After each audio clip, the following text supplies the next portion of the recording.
हम लोग अप्लाई करेंगे यहाँ पे maximum power of x into n minus minimum power of x into n divided by difference between conjugate power of x plus 1। तो मैं लिख रहा हूँ यहाँ पे number of terms equals to maximum power of x, मैं लिख देता हूँ formula maximum power of x into n minus minimum power of x into n divided by difference between conjugate of power f, difference between conjugate power of x, difference between conjugate power of x plus यहाँ पे होगा +1। ये हमारा formula है, ठीक है ना। अब देखिएगा हम लोग क्या करने वाले हैं, मैक्सिमम पावर ऑफ x यानी x का जो मैक्सिमम पावर कितना है यहाँ पे देखिए ये 3 है, तो मैं लिख रहा हूँ 3 इंटू n, क्या है n यहाँ पे 10 है तो 10 minus minimum power of x का मिनिमम पावर क्या है -3 है यहाँ पे, x का ये क्या है -3 है ना, क्योंकि इसको न्यूमरेटर में लीजिएगा तो -3 आ जाएगा, तो -3 इंटू n क्या है 10 है whole divided by difference between conjugate power of x का। देखिए पावर का डिफरेंस क्या है यहाँ पे, ये है 3 x की पावर 3, ठीक है, ये क्या हो जाएगा x की पावर 0 हो जाएगा, और ये क्या हो जाएगा इसको लिखेंगे x पावर -3। अगर आप ध्यान से देखिएगा ना तो difference between conjugate power of x का जो पावर का डिफरेंस हो क्या है 3 है, मैं यहाँ पे 3 लिख देता हूँ +1, और आप जब सॉल्व कीजिएगा तो यहाँ आ जाएगा 30 + 30 डिवाइडेड बाई 3 +1, यानी जो यहाँ से आपको मिल जाएगा कितना 60 बाई मीन्स 21, ठीक है ना। So this is our required answer of this question 21। So 21 is the required answer of this question. Last example है, एक और एग्जांपल देखते हैं, उसके बाद से ये हमारा टोटल नंबर ऑफ टर्म्स खत्म हो जाएगा, उसके बाद हम मल्टीनोमियल थ्योरम स्टार्ट करने वाले हैं, ठीक है। चलिए, find number of terms and number of terms in x minus 3x square plus 4x cube whole power 15। ये हमारा क्वेश्चन है, ठीक है ना, और हमें फाइंड क्या करना है नंबर ऑफ टर्म्स।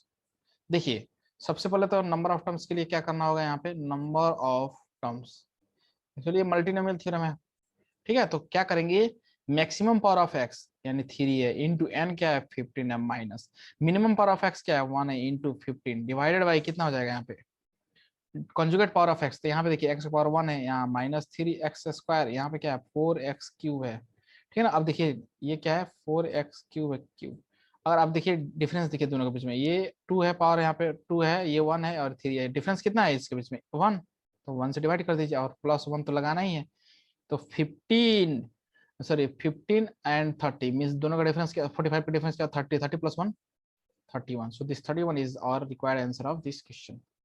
ये हो गया हमारा उत्तर, ठीक है। तो इस तरह से हम लोग क्वेश्चंस को सॉल्व करते हैं। अब हम लोग आगे की तरफ मूव करते हैं, जो कि हमारा नेक्स्ट स्टडी है multinomial theorem, which is very very important topic, and one question has been asked in JEE Main 2014 which is related to multinomial theorem. So okay, now start this multinomial theorem.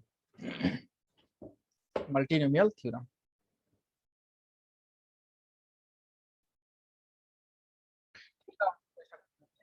Multinomial theorem, ठीक है, multinomial theorem. चलिए अब देखते हैं इसमें क्या क्या conditions होंगे और कैसे सॉल्व करते हैं इस टाइप के क्वेश्चंस को इसके अंदर, ठीक है। सबसे पहले हम लोग ये देखेंगे कि ये कब अप्लाई होता है, for n belongs to positive integer only, positive integer only, ठीक है ना। ये चीज आपको ध्यान में रखना है। फर्स्ट केस यहाँ पे मैं ले रहा हूँ, कुछ केस को डिस्कस करूंगा यहाँ पे। फर्स्ट केस यहाँ पे ले रहा हूँ x + y⁻n, ठीक है। तो इसका जनरल टर्म क्या हो जाएगा देखिएगा, जनरल टर्म, इसका जनरल टर्म हो जाएगा NCR x⁻⁴ difference of this n - r into y⁻r, यही तो होता है जनरल टर्म, ठीक है ना। तो आई होप आपको ये चीज यहाँ तक तो समझ में आ रहा होगा। अब देखिए इसको हम लोग एनसीआर को क्या लिखेंगे, अगर आप ध्यान से देखिएगा तो इस एनसीआर को हम लोग ऐसे लिख सकते हैं n factorial divide by r factorial and difference of this both n - r factorial into x⁻n - r। Into y raised to the power r, ठीक है ना। अगर हम लोग क्या करते हैं n माइनस आर को R1 मान लेते हैं, let n minus r equals to R1 and okay r equals to R2, और r को क्या मानते हैं, R2 मान लेते हैं। Now general term will become, now general term, देखिए जनरल टर्म क्या बन जाएगा, जनरल टर्म हमारा बन जाएगा यहाँ पे n factorial divided by R1 factorial, R2 factorial, okay, and here we can write x raised to the power R1 into y raised to the power R2, okay, and one more thing, where R1 plus R2 equals to क्या हो जाएगा n। अगर आप ध्यान से देखिएगा, अगर R1 और R2 को ऐड कीजिएगा तो आपको यही मिल जाएगा, n मिल जाएगा, ठीक है ना। R1 R2 क्या होना चाहिए, n होना चाहिए, ये इंपॉर्टेंट है, इसको भी चेक करना होता है, ठीक है ना। नेक्स्ट देखते हैं, अगर हमारा एक्सपेंशन जो हो अगर दूसरे किस्म का हो, टाइप 2, अगर ऐसा हो जाए x plus y raised to the power x plus y plus sorry x plus y plus z, x plus y plus z raised to the power n, अगर ऐसा हो तो क्या करेंगे, इसका जनरल टर्म फाइंड करने का क्या तरीका है, देखिए जनरल टर्म, इस टाइप के क्वेश्चंस को है ना जनरल टर्म फाइंड करने के लिए बहुत ही आसान, n factorial divided by R1 factorial, ठीक है, R2 फैक्टोरियल, क्योंकि 3 वेरिएबल्स हैं, और R3 फैक्टोरियल, और तीनों को क्या करेंगे अलग अलग, x raised to the power R1 into x raised to the power R2 into x raised to the power R3, ठीक है, ये हम लोग लिखेंगे where R1 plus R2 plus R3 equals to क्या हो जाएगा, n हो जाएगा, ये चीज आपको ध्यान में रखना है, R1 R2 R3 क्या हो जाएगा, n हो जाएगा, ये इंपॉर्टेंट कंडीशन है, ठीक है। अब नेक्स्ट बात करते हैं, next means type third, you can say type third, अगर ऐसा हो जाए x plus y plus z, x plus y plus z plus p हो जाए, इसका पावर जो हो क्या हो जाए, n हो जाए, तो क्या करेंगे, तो इसके लिए इसका जो जनरल फाइंड, अगर जनरल टर्म फाइंड करना हो तो क्या करेंगे, general term n factorial divided by R1 factorial, R2 factorial, 4 variable से R3 वेरिएबल और R4 वेरिएबल, ठीक है ना। यहाँ पे लिखेंगे x1 raised to the power R1 into y raised to the power R2 into z raised to the power R3 into p raised to the power R4, and ये भी तो लिखेंगे where R1 plus R2 plus R3 plus R4 क्या होना चाहिए, n के बराबर होना चाहिए, okay,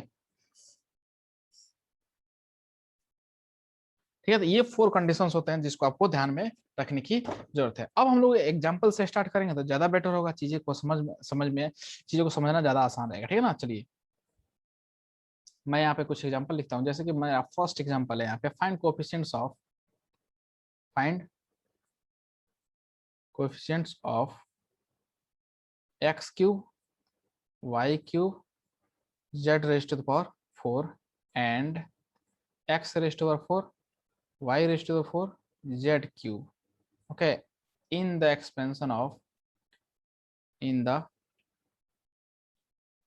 x plus 2y minus 3z whole raised to the power क्या हो जाएगा 10, ये हमारा क्वेश्चन है 10। हमें क्या फाइंड करना, find coefficients of x cube y cube z4 in and x4 y4 z cube, ये हमें फाइंड करना है इसका कोएफिशिएंट्स, ठीक है ना, गिवन एक्सपेंशन में। तो देखिए आप कैसे इस टाइप के क्वेश्चंस को कैसे सॉल्व करेंगे, समझने की कोशिश कीजिएगा। जो एक्सपेंशन गिवन है ना, मैं उसको पहले लिख रहा हूँ यहाँ पे x plus 2y minus 3z whole raised to the power क्या है 10 है, ये गिवन एक्सपेंशन है। हम लोग इसका जनरल टर्म फाइंड करेंगे पहले, general term n factorial and 10 factorial divided by कितने वेरिएबल्स हैं, 3 वेरिएबल्स, तो मैं लिखूंगा R1 फैक्टोरियल, R2 फैक्टोरियल और R3 फैक्टोरियल, ठीक है ना, into x raised to the power क्या हो जाएगा R1 into 2y raised to the power क्या हो जाएगा R2 into minus 3z raised to the power क्या हो जाएगा R3, और एक कंडीशन होगा यहाँ पे कि R1 plus R2 plus R3, इसका जो वैल्यू आना चाहिए क्या आना चाहिए 10 आना चाहिए, ठीक है, ये 10 के बराबर होना चाहिए। अब हम लोग क्या करने वाले, बड़ी चालाकी से जो कांस्टेंट वाला टर्म है ना उसको एक साइड में कर देते हैं। 10 factorial divided by R1 factorial, R2 factorial and R3 factorial. यहाँ पे देखिएगा 2 जो है यहाँ पे, तो मैं इसको लिखता हूँ 2 raised to the power R2 into यहाँ पे क्या है -3 रेस्ट टू द पावर क्या हो जाएगा R3। कांस्टेंट वाला टर्म को एक साइड में ले लेते हैं, ठीक है ना। यहाँ बच क्या जाएगा, बचेगा x raised to the power R1 into y raised to the power R2 into z raised to the power R3, ये बच जाएगा। और क्या है यहाँ पे R1 plus R2 plus R3, ये जो होना चाहिए क्या होना चाहिए 10 के बराबर होना चाहिए, ठीक है। अब देखिए इतना तो यहाँ तक तो आसान है। हमें फाइंड क्या करना है, हमें फाइंड करना 4 coefficients of x cube y cube z cube, ठीक है। तो देखिए मैं यहाँ पे लिख देता हूँ 4 coefficient of x cube y cube x cube y cube z raised to the power 4। तो इसके लिए क्या करेंगे, आप समझने की कोशिश कीजिएगा। यानी जो अगर कंपेयर कीजिएगा इस R1 से, यहाँ इससे इससे इससे, तो क्या मिल जाएगा, R1 का वैल्यू मिल जाएगा 3, ठीक है। R2 का वैल्यू मिल जाएगा 3, क्योंकि Y1 के यहाँ Y के कोएफिशिएंट क्या है, पावर क्या है 3 है। और Z का जो मिल जाएगा क्या मिल जाएगा 4 मिल जाएगा, सॉरी Z नहीं मतलब R3 क्या मिल जाएगा यहाँ से 4 मिल जाएगा। यानी R1 R2 और R3 हमको मिल गया। और हमको ये भी तो चेक करना है कि भैया तीनों का सम क्या है 10 आ रहा है कि नहीं। तो R1 plus R2 plus R3 equals 10, ये भी होना चाहिए ना। अगर आप जोड़िएगा तो देखिए 3 प्लस 3 प्लस 4 10, यस 10 आ रहा है। इसका मतलब जो हम लोग ले रहे हैं ये सही है, जो हम लोग एजम्पशंस जो हमारा मिला है R1 R2 R3 की वैल्यू ये सही है। Now required coefficients, now required coefficients क्या हो जाएगा, समझने की कोशिश कीजिएगा। 10 factorial divided by 3 factorial into 3 factorial into 4 factorial, ठीक है ना। यहाँ पे हो जाएगा 2 के पावर 3, यहाँ पे हो जाएगा -3 के पावर 4, ठीक है। ये हमारा आंसर हो जाएगा, ठीक है। तो आई होप आपको ये चीज समझ में यहाँ तक तो आ रहा होगा, ठीक है। यहाँ तक तो समझ में आ गया होगा। अब हम लोग बात करते हैं नेक्स्ट कोएफिशिएंट्स के लिए। 4 एंड अब हम लोग दूसरा बात करने जा रहे हैं 4 coefficients of x rays to the 4 y raised to the 4 z cube. इसकी हम लोग बात करेंगे। अगर इसको बात कीजिएगा ना तो x का पावर क्या था वहां पे R1 था, तो यानी R1 का वैल्यू यहाँ पे क्या है, इसका पावर क्या है R1 का 4 है, तो यहाँ पे लिखेंगे R1 इक्वल्स टू 4, ठीक है। R2 था वहां पे, तो R2 यहाँ क्या है 4 है। और z का पावर क्या था R3 था, तो यहाँ था R3 का वैल्यू क्या आ जाएगा 3 आ जाएगा। और एक कंडीशन था कि R1 और R2 प्लस R3 इसका वैल्यू जो आना चाहिए क्या आना चाहिए 10 आना चाहिए, ठीक है। अब हम लोग क्या करेंगे, इसको चेक भी तो करेंगे ना।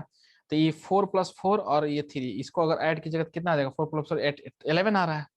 अगर आप जोड़िएगा यहाँ पे तो R1 का वैल्यू 4 है, R2 का वैल्यू 4 है प्लस 3, ये आ रहा है 11 which is not equal to 10, ठीक है ना। तो हम लोग क्या है, ये एजम्पशंस गलत है। So term is not exist here, term is not exist here, term exist नहीं कर रहा। So coefficient is equals to 0, so coefficients equals to 0, ठीक है ना। तो ये हो जाएगा हमारा आंसर, ठीक है। तो इस तरह से क्वेश्चंस को हम लोग सॉल्व करते हैं। अब नेक्स्ट एग्जांपल देखते हैं, ठीक है। और उसके हेल्प से हम लोग क्वेश्चंस को क्या करेंगे, सॉल्व करेंगे। Find coefficients of x rays to power 5। Next example देखिएगा, find coefficient of x rays to power 5 in x square minus x minus 2 raise to the power 5। ये हमारा क्वेश्चन है। हम लोग सबसे पहले क्या करेंगे, आंख बंद करके जनरल टर्म फाइंड करेंगे। General term, general term find करेंगे तो यहाँ पे क्या मिल जाएगा 5 फैक्टोरियल डिवाइडेड बाई कितने वेरिएबल्स है 1 2 3, तो R1 R2 factorial and R3 factorial.